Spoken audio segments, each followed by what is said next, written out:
Hello and welcome to Plant Pod. This is Rob Romej. We've got Brian Hook and Makenna Ayres today, and this is going to be our last podcast of 2025. So I thought you were going to say we're done. No, just for 2025. Okay, just for 2025. We'll be back in 2026. Okay. It's been really fun. We've been going through this whole year. We've been doing the Kingdom Perspective series, and originally when we had talked about it, I don't think that we necessarily planned for it to last the entire year, but we had some rudimentary plans in the beginning of the topics we would cover.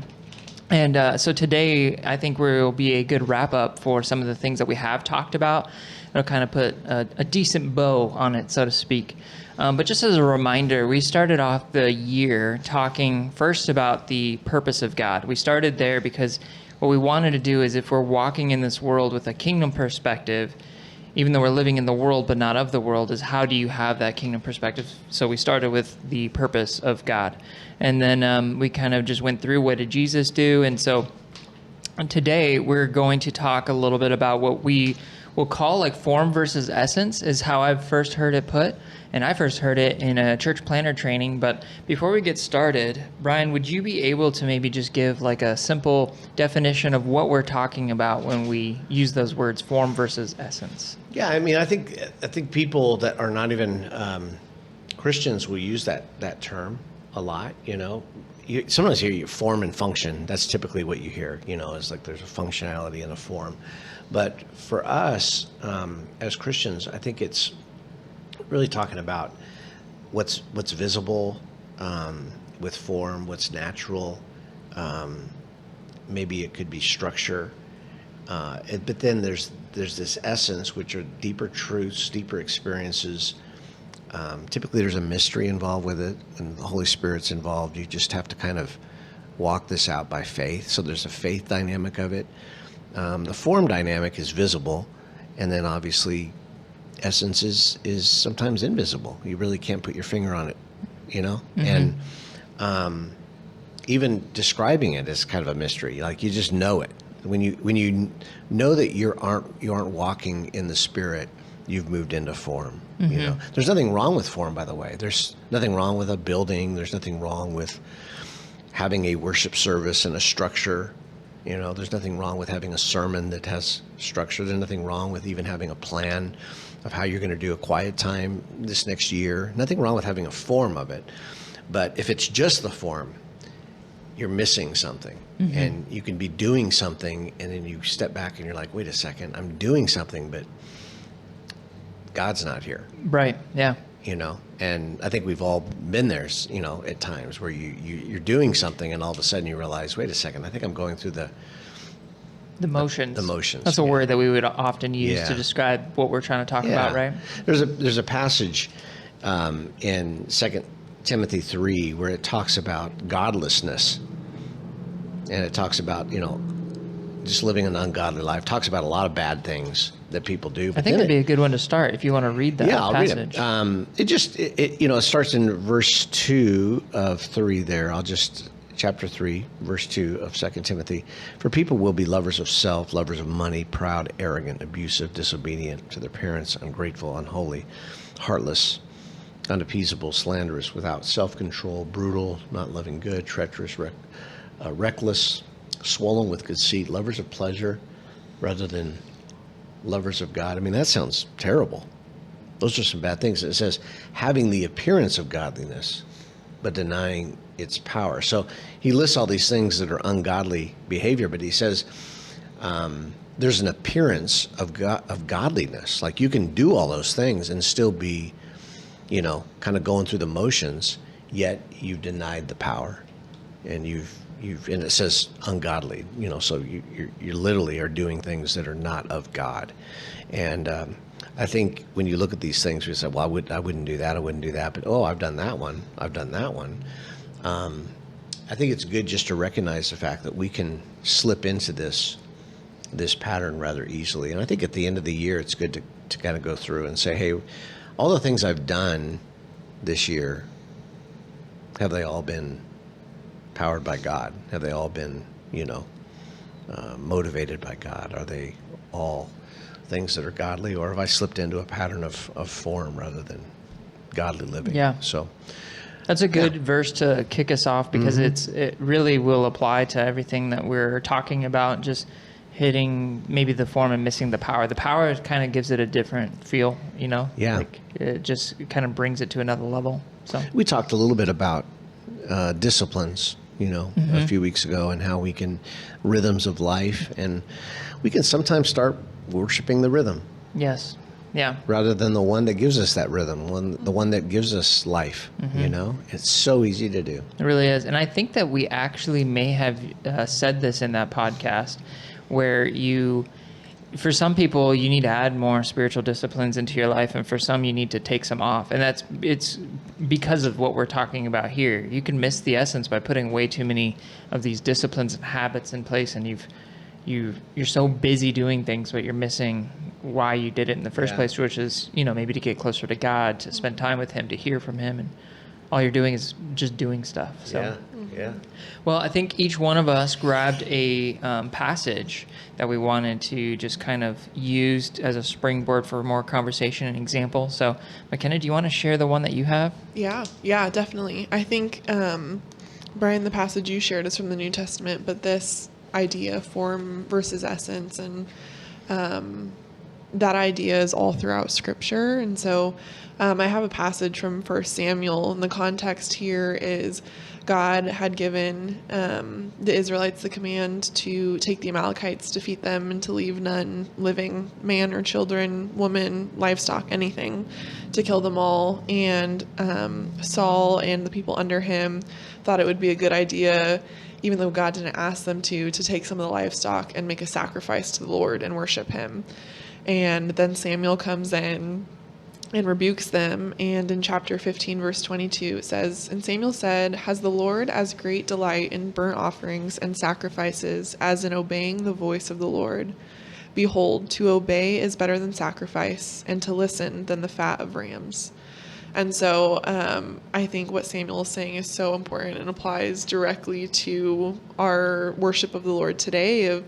It may seem like a good thing that Saul was doing, right? Like, well, maybe the Lord didn't ask us to specifically, but he loves he wants us to sacrifice to him. He wants us to worship. And Samuel comes in and reminds them, no, that's not what the Lord asked of you. That's not what he wanted you to do. Just because you thought it was, you're being disobedient by not actually following to a T what God has explicitly asked you to do already. And so to the Lord, obedience is so much more important than these forms of worship, because at that point sacrificing was a form of worship. That the Israelites would sacrifice animals or different plant offerings to the Lord in different circumstances. And yet, even though that was a form of worship, a valid form of worship, that's not what the Lord was asking for in this moment. He was asking for them to be obedient to his voice, to his will. And they missed that. And we so often miss that too. This story actually makes me think of Mary and Martha too. It seemed like a good thing, right? What Martha was doing was being hospitable and welcoming Jesus and the disciples in, and providing for them after a long journey and making them food. But in reality, Jesus wanted her at his feet and just to listen to his voice and his word. And so I think we see that in different instances throughout Scripture, and we probably see it more often than not in our own lives too, where it's yeah, I'll do this because this seems right. This seems like a good thing to do. And I know that other, Christians who I admire do these things, or, whatever that looks like.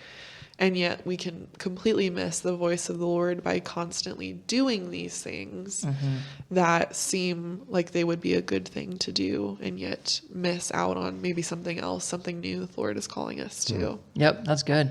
I'm glad that you brought in that verse. That means it's my turn. So, so the one that I picked to take a look at is in Mark chapter 2, and it's 23 through 28. And it says, "One Sabbath, he was going through the grain fields, and as they made their way, his disciples began to pluck heads of grain. And the Pharisees were saying to him, 'Look, why are they doing what is not lawful on the Sabbath?' And he, Jesus, said to them, 'Have you never read what David did when he was in need and was hungry? He and those who were with him, how he entered the house of God and at the time of Abiathar the high priest, and ate of the bread of the presence, which is not lawful for any but the priests to eat. and he also gave it to those who were with him. And he said to them, the Sabbath was made for man, not man for the Sabbath. So the Son of Man is Lord even of the Sabbath. And I picked this verse because just recently I was kind of getting ready for some stuff that we're doing in 2026. And one of the topics that we'll want to cover in some of the discipleship stuff that we're doing is Sabbath. And as I was going through like all of the parts that mention Sabbath in the New Testament, the majority of them is Jesus rebuking like the Pharisees. And I was thinking about how, well, it's not that the Sabbath is no longer good for us. I think that you can make a really strong argument that the Sabbath is a command just like any other commandment, from the 10 Commandments.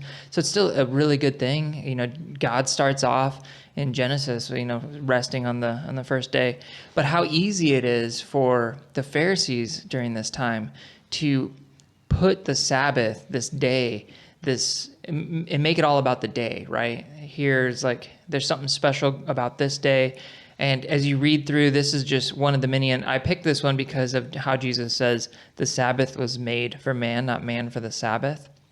But there's other really good examples, like when Jesus would heal someone, like the man with the withered hand or the woman. He heals people on the Sabbath. And I don't think anybody would argue that those are good things. But the Pharisees did argue that, right? They said, what are you doing? Healing is for other days. They can get healed on 6 of the other days out of the 7.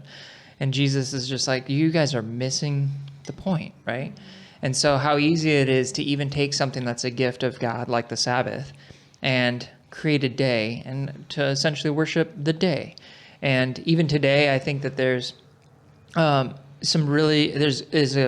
movement about the Sabbath, and some of it's good and some of it we just have to be careful. We don't want to end up doing what the Pharisees did, right? Like have a day that is all about something that's a form and missing the essence of it, which is really to stop what we're normally doing, rest, to delight, to worship, right? Like those things are good things. So that was the verse that came to mind, and I think what I like about it is it's easy to start to kind of see what we're talking about when we think of form versus essence in a real practical sense, that this can happen in every area. Like the Sabbath is just one example, but this can happen in our worship. This can happen just in our day-to-day lives. So I guess I'll use that as a springboard. Is there other areas that come to mind as we're having this conversation, just practically, that we need to just be mindful of, or that you've seen in your own lives just to be careful of? Well, I think I really like that example first of all about Sabbath, because that's a really good one, and it's prominent among Christians today. There's been a move to the Sabbath, and I think that's good to stop and rest. But I think it's a great example also because you can begin to worship the Sabbath and even the rhythm of it, and then it becomes conceited. Look what I do, and I think that's how it works sometimes. Yes, and the essence of Sabbath, really, we see in Hebrews, is obedience. Like you can enter God's rest every day. Yeah. Like his whole point is to live in the Sabbath. Right. He is the Sabbath. Like right. I just, it says that today, if you hear my voice, do not harden your hearts. It's also in the same section. It says, enter my rest. Yeah, that's so good. You can still have Sabbath 24 hours and still not enter his rest. You're right. If you're not careful. So look what I did. I did the Sabbath. Yeah, but you're also disobedient on Monday and Tuesday and Wednesday. And I'm telling you these things. Not only that, but I would even add, just as a personal, what I've experienced is when I was first attempting to really try to, I see the Sabbath, so I want to do this and participate in this. There was a season after that I just started treating it like another day off. That's kind of how the words I use in my own head, just to make it make sense for myself when I try to explain it to someone. Because it's not meant to just be a day off. It's meant to be rest, and it's meant to really hear from God. It's meant to be communal, have friends and your church family around you. But what I was doing was made it all about me. Looking back, I didn't realize it in the moment, but I was like, oh, this is my day that I get to do what I want and make it all about this, and not budge. And it wasn't long before I realized, oh wait, I think I'm worshiping the thing instead of delighting in it. Or what you just pulled out of Hebrews, it should be a weekly rhythm, not just about a day. But there's something special about a day. But I was Yeah. making too much of it. Yeah. And I also want to flip it around for those that are listening that don't take days off and don't rest. And I think you also are disobedient there too. Right. So it's a journey. It's not something that we just do the form and say calendar's done. For some that are listening today, you haven't had a Sabbath, you haven't had a 24-hour period in a long time. You always are doing church meetings at night and missing dinner with your family. And the best thing you can do today is maybe go to Sabino Canyon if you live here in Tucson and put the sermon preparation down Yeah. and go up in the mountains and get a life. You know what I mean? Like, God sometimes will tell you that. Like, I need to stop what I'm doing. I need to maybe cancel the meeting that I have tonight with, my deacons, and you need to spend some time with the Lord. And sometimes God will call you to get away for a week. For me, it was a few months this summer, right? So it's a journey, and it's a relationship with God, and the Holy Spirit will tell you what to do. I think you have certain things that you do in life, and you can calendarize all you want, but also you must submit to the Holy Spirit with that calendar. Yep. Yeah. But you do a great job in that area. You actually are leading me in that area. Like you many times you'll guard my time. You'll be like, "Isn't this your Sabbath?" And you do a great job in helping me at that, because I'll get going and totally blow it off sometimes because Sure. I'm doing good things for God. Yeah. And the reality is, God's pretty good at doing His work. Yeah. He's inviting us into it. It doesn't rise and fall. Spire doesn't rise and fall on me. And it's been good to have other people around me that allow me that time and also keep me accountable in that. So some of you, probably need to get that on your calendar. And others of you have it on your calendar. You've now become worshipers of the Sabbath. So it could be this podcast could be a lesson to both of you. Yeah, and I think that's the point of the conversation on form versus essence is you can, either way, it can look righteous because you missing Yes. your Sabbath day great because point. you're setting up and tearing down for stuff, it looks righteous. That's a great point. But you may have missed the point. And then someone else who's like, I will not ever help you set up and tear down for church because that's my Sabbath. Yes. Can also miss the point. Yeah. Yeah. Yeah. I think you that's made good. another good point, Brian, too, and talking about Rob helping you, Yeah. stay accountable to that is like we do all of this in community, like which we've been That's talking great. about from the beginning of this year with You're right. eternal purposes and, what that looks like. And so I think that's a really important facet of kind of keeping this straight in our minds and our hearts of form versus essence is have people around you that will call you out when maybe you're prioritizing form over essence. Because Yeah. I think sometimes too we just become blind to those things. Yes. Like Yes. we're not like maliciously doing these things in Right. order to worship something that's not of the Lord. But it becomes habit very quickly, and then we become blind to these things that we're doing. And so to be able to have people that are like, I'm seeing you do these things, but how's your relationship with the Lord right now? Like, how are you being obedient to His voice? Yeah. Are you hearing His voice? What does that look like? And just giving us kind of the redirection and space to be able to actually meditate Yeah. on those things. Okay, what am I? Am I hearing from the Lord? Am I being obedient to His voice? Or am I just, like we said before, going through the motions and, getting stuck in these rhythms of what looks really good? And so maybe people not as close to you would look at that and say, wow, they're doing really good stuff for the Lord. They're, they've got everything sorted out and figured out, but having people close to you, people in your small groups, people around you that can really examine your life and in love, of course, and nothing but love, but to come alongside you and say, hey, what's going on? You know? Well, as long as we're on this side of eternity, we're going to battle three areas all the time.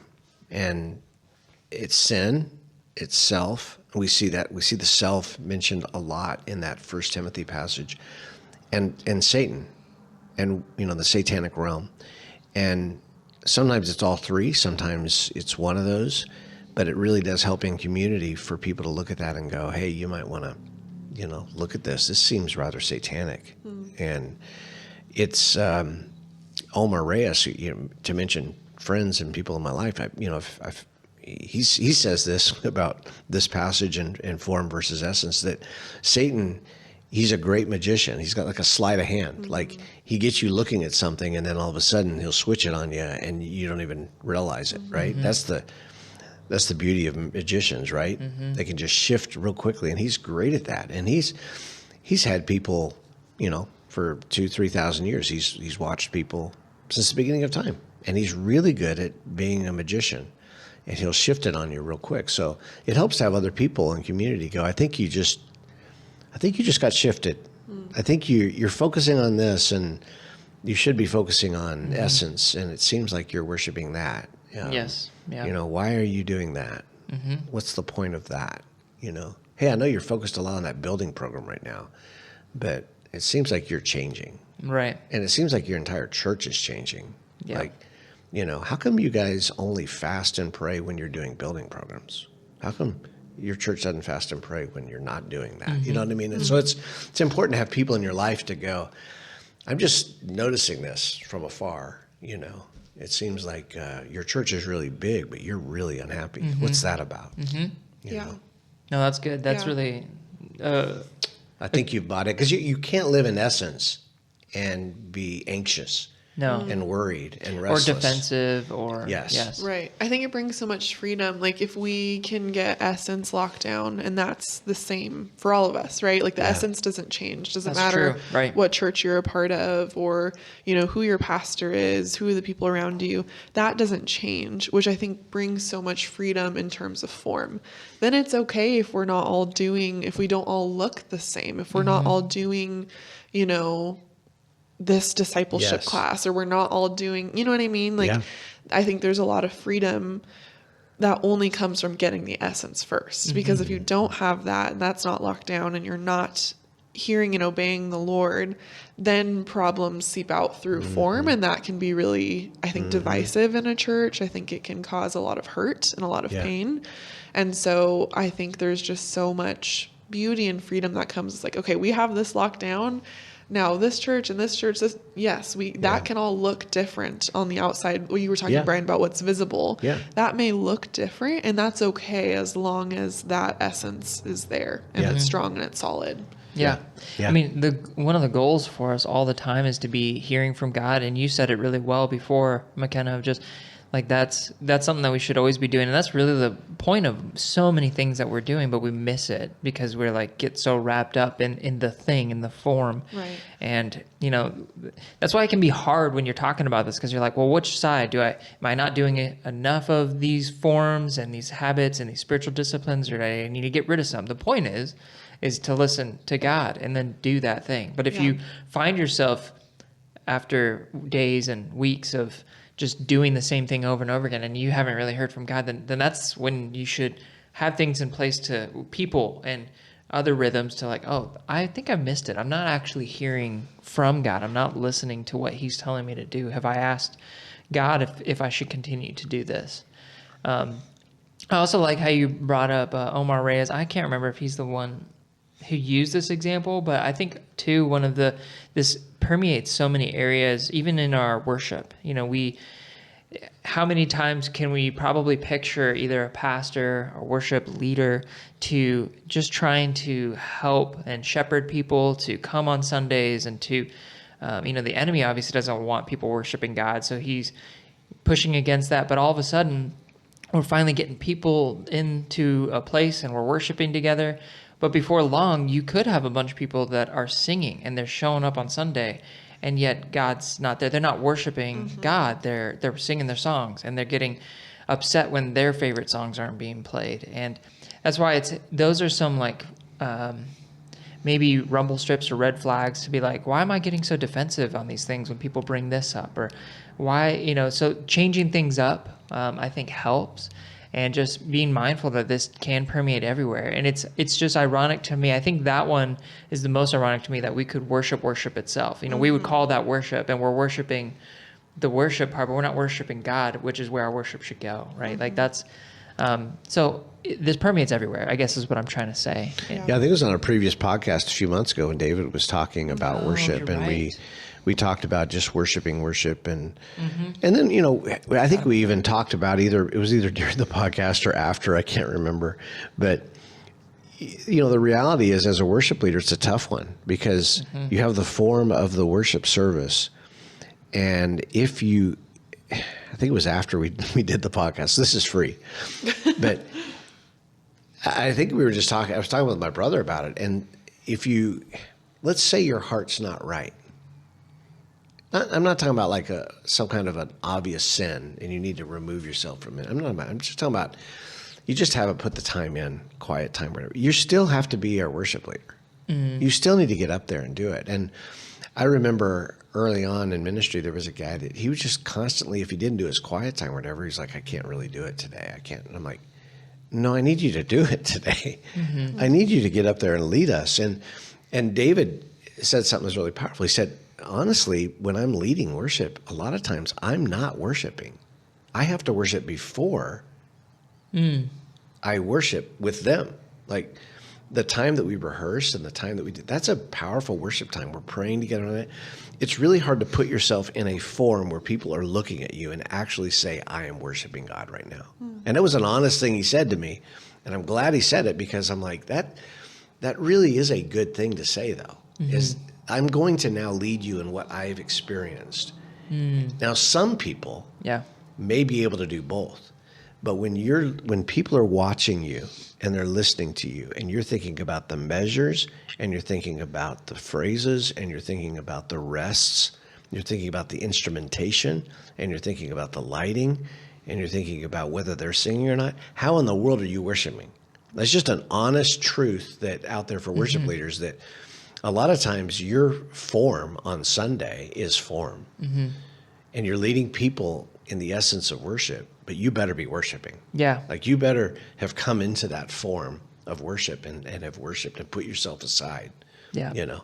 And that's a tough one. What that makes me think of is like just a good rule of thumb when you realize that maybe you're missing the essence is don't react. Like don't, because I would say that would even be the same for just a member of a church. Like, oh man, I don't really feel like I'm hearing from God today, so I'm just not going to go to my small group, or I'm not going to go. Like, well, don't miss out on that. Just give it to God, like pray through that, and don't miss out on I'm in a bad place, so I don't feel Right. like I should. Right. I've heard it, right? Like, Right. I don't feel like I should be there because I'm not in a good place. Right. Well, maybe being there and going to the form of Right. it, you may actually experience the essence of God's power. Right. So there's certain Yeah. rhythms that you just need to do. Right. But then also recognize the fact that, hey guys, I'm just not here right now. I need your prayer. And, and then allow the community to, because at speak the end of the into that, day, and yeah. that's very satanic. It's a shift right there Yeah. of Satan saying, you know what, you really don't need to be with people right now. Yeah, you need to get yourself right. Like that's a lie, right? Yeah, Like, yeah. Okay, now there's always that sleight of hand going Yeah. on in so many ways. So it's I'm not right. The Bible says I shouldn't be up there. I shouldn't be praying. I shouldn't be going. And you have people with really good hearts saying, I can't go to church because I don't want to go through the motions. right.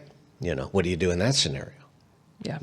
Well, you've got that pattern that we have, and we also have to be obedient to God Yep. in that and go, I'm going to lean into that. I'm going to do that. And while I'm doing that, I'm going to submit myself to the Holy Spirit and recognize this. So David being honest about worship is just saying, listen, let's cut to the chase. This is the truth. And now that I've identified it and I'm going to lead people into this form, I need to be worshiping, It's And knowing it being that's not my worship what service. he's done is he's really intentional to observe what's going on and then see what kind of things God is telling him. Hey, you need to worship beforehand, or you need to do whatever that is. And that may not be the case for worship leaders listening here today. But I would say this, as a former worship leader, there's some truth there. It's really hard when people are watching you to be worshiping. So you better make sure you're coming into that, But I think that this whole conversation comes back to the reality that essence is a mystery. And we need to continue to lean into God and walk by faith and to be aware of this. I think this podcast is just bringing an awareness That's to it. something Yeah, right. that is there, and we don't have step 1, step 2, step 3 for you. No. We just want to make sure that on a regular basis, we're saying, God, am I being obedient to you? Am I being mindful of who you are? Am I walking in a love relationship with you right now in this moment?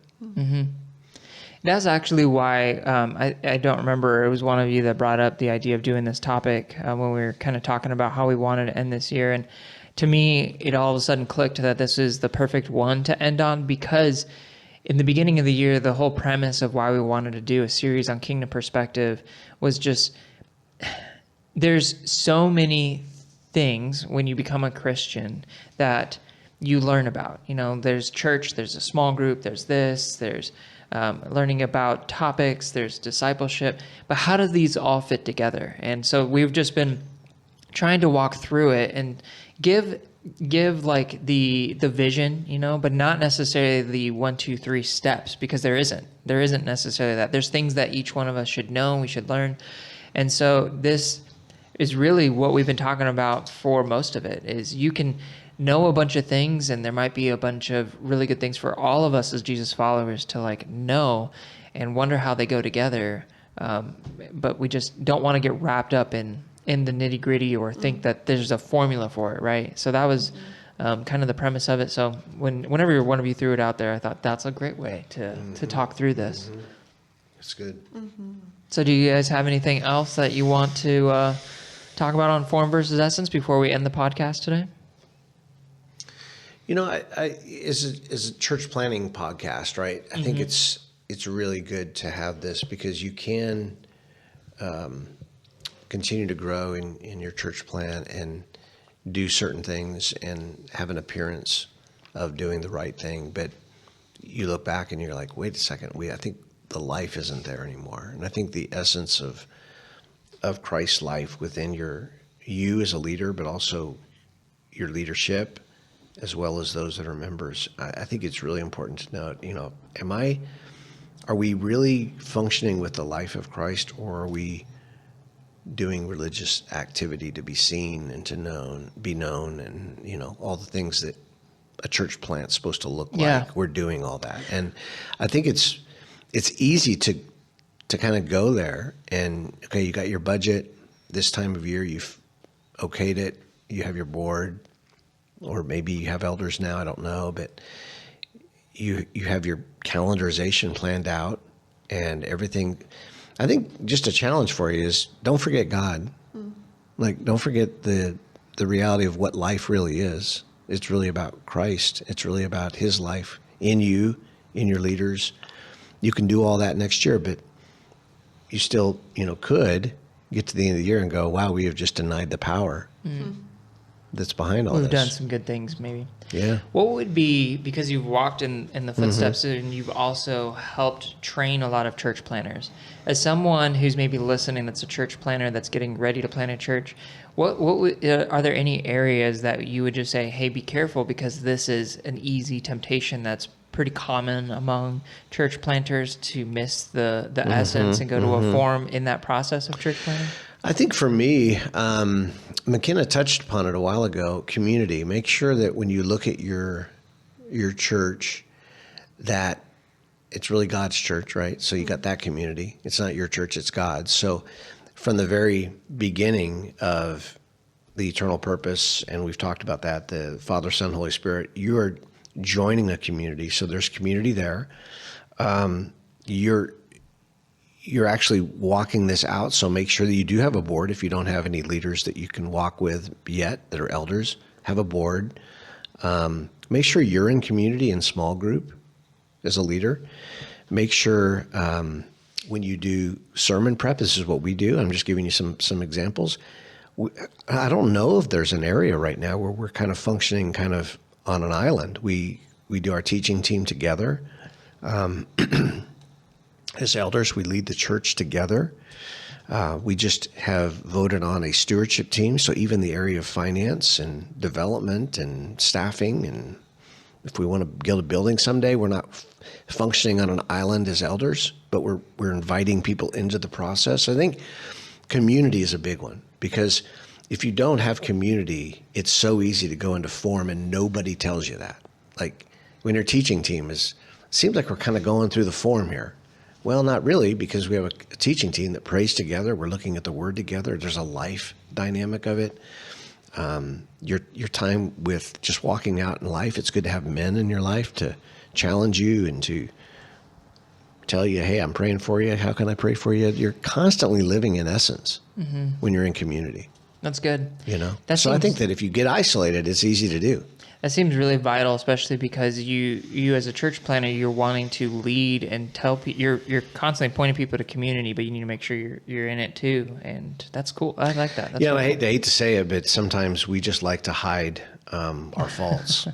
Yeah, and it's easy to, when you have a fault, you have a sin, you're selfish. I'll just close myself off. I don't really want to bring people into this because you're hiding, and when you're hiding, you're already in form. Yeah. No, that's good. That's helpful. I've got a similar question. Makenna, I know that you love sharing the gospel with people. So I want you to picture someone who's maybe a new believer and they're, maybe listening to this podcast. And what would you say? Do you have any, and neither one of you can answer this, but I thought of you, Makenna, because you're just excited about that kind of thing. But are there any warnings that come to mind for a new believer just to not miss the essence and then inadvertently gravitate towards a form as they are just starting their walk with Jesus? Yeah, that's a great question. I'm sure there's a lot that you could throw out there, but maybe one comes to mind. There's all kinds of things, churning. But I think, even though this is kind of pointed at evangelism, I think this kind of speaks to, for all of us, the different giftings that we have. We can very quickly make the gift about ourselves, or even if we're not making it about ourselves, we're worshiping the gift and not the edification of the church that exercising that gift brings. And so I think about evangelism, I think sometimes without thinking about it, myself or others that have this gift, we can put a lot of pressure on ourselves to be like, man, this is my gift and I haven't used it in a while. I haven't led someone to Christ in a while. I haven't, someone hasn't prayed the prayer in a while. And it's like, well, that makes it about me and like, how well am I doing at like articulating the gospel to someone who doesn't know it, or how good am I doing at making this understandable so that someone does respond, when in reality God is the one who saves. And so even if someone is not actively coming to faith in that moment, just by listening to God and being obedient when he's calling me to share with someone or talk to someone, even if their response is not salvation, that doesn't mean somehow I have failed or somehow that like my gift is waning. You know what I mean? Like, I think that's it can be very discouraging when you're sharing with people and they're not responding in the way that you hoped they would. And a lot of times that's from like sincerity of heart. Like you just desire so deeply for this person to know the Savior that you know and to have a loving relationship with the God who loves them so deeply that maybe if they're not responding in that way, you take it on yourself. And I think inadvertently, like, pride creeps in there, and just like we're talking about, like that sleight of hand, like what's originally coming from sincerity of heart could then become a pride issue. And so I think I would just say, like, always remember that like God is the one who saves. And I think for me and others who maybe evangelism is a primary gift of theirs, we're the one sowing the seed, but someone else comes along and waters it.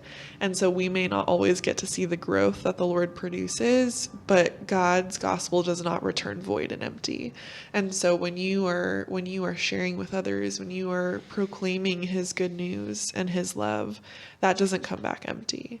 And so I think there's a lot of encouragement in that. And that's the focus always. Like, that is the essence, is like, God is true to his word. And when we're obedient to share that, he takes care of the rest. And that is true for always, regardless of someone's response in that moment. Like, he is in control, and his will always come to fruition. So, does that answer your question? Yeah, I mean, I think that's really helpful just to hear for any of the gifts. It's applicable to any of the gifts that God gives us. So yeah, thank you. Yeah. Thank you for sharing that. Yeah. I think that pretty much kind of wraps it up. We have not exhausted everything on this topic Right. of form versus essence. There's so much, right? there is you've so got much. you got prayer, and you've got your quiet time, and you got all that stuff. But we didn't cover all that. But I think we've covered a lot of it. For We sure, have, yeah. And the essence of it. We've covered the essence of it. The takeaway is really just to do some self-evaluation in prayer with God, of just seeking, hey, God, show me what areas I might be doing things that I've missed the essence, and what things I need to make sure that I'm continuing to be a part of and still use my gift, even if all these areas of our lives of just seeking the Lord, and don't stop doing that. I think a good book to read that will help you on this would be Psalms, Nice. because David is dealing with that. Yeah. He really wants to get to the essence of everything, and he sins, he blows it. He has surely been in the rhythm of seeing a king that went ahead and sacrificed instead of obeying, and so he has that background. That's but good. He really wants to get to the heart of everything. Yeah. And Psalms is a good book to read all the time, every day. Yeah. That would be good, as well as the Sermon on the Mount, which we went through at Yeah. the beginning of this year, because Jesus is constantly talking about, you've heard it said this, and and he's just bringing everything back to the essence of it. So Yeah. that's good. Yeah. Awesome. Well, thank you guys so much for the conversation. We will be back in 2026, which I'm excited for. On that note, you guys have a wonderful Christmas, and all of our listeners, thank you for listening. We'll see you in 2026.